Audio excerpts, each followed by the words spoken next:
சிக்கனோட ஹார்ட்டை வச்சு நம்ம தொக்கு செய்ய போகிறோம். இங்கே பாருங்க, சிக்கன் ஹார்ட் வந்து இந்த மாதிரி தான் இருக்கும். இங்கே பாருங்க, இந்த மாதிரி ரெண்டாக கட் பண்ணிடுங்க.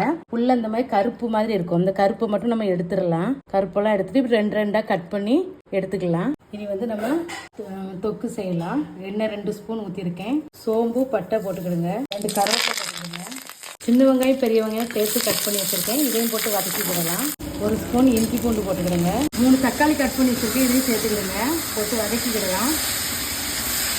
கழுவி வச்ச சிக்கன் ஹார்ட் போட்டுக்கலாம். 1 ஸ்பூன் மிளகாத்தூள் போட்டுக்கோங்க.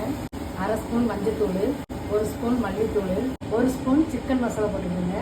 இந்த எண்ணெயிலே மசாலா, அதுக்கப்புறம் சிக்கன் எல்லாம் நல்லா வதங்கினதுக்கு அப்புறம் தண்ணி ஊற்றலாம். தேவையான அளவு உப்பு போட்டுக்கிடுங்க. 1 டம்ளர் தண்ணி ஊற்றி வேக வச்சிடலாம். நல்லா கலந்து விட்டுட்டு மூடி வச்சிருங்க. நல்லா வேகட்டும். சூப்பரா வெந்துருச்சு. இனி இறக்கும் போது 1/2 ஸ்பூன் பெப்பர் தூள், 3 பச்சை மிளகாய், கொஞ்சம் மல்லி இலை போட்டு கலந்துக்கிடலாம். சிக்கன் ஹார்ட் தொக்கு சூப்பரா ரெடி பண்ணியாச்சு. பாருங்க, இனி அடுப்பை ஆஃப் பண்ணிடலாம். சூடான சாதத்துல போட்டு ஒரு பீஸ் எடுத்து அப்படி சாப்பிட்டு பாருங்க. சூப்பரா இருக்கும். இந்த வீடியோ பிடிச்சிருந்தா லைக் பண்ணுங்க, ஷேர் பண்ணுங்க. புஷ்பா குக்ஸ்க்கு சப்ஸ்கிரைப் பண்ணுங்க. அடுத்த வீடியோல பார்க்கலாம்.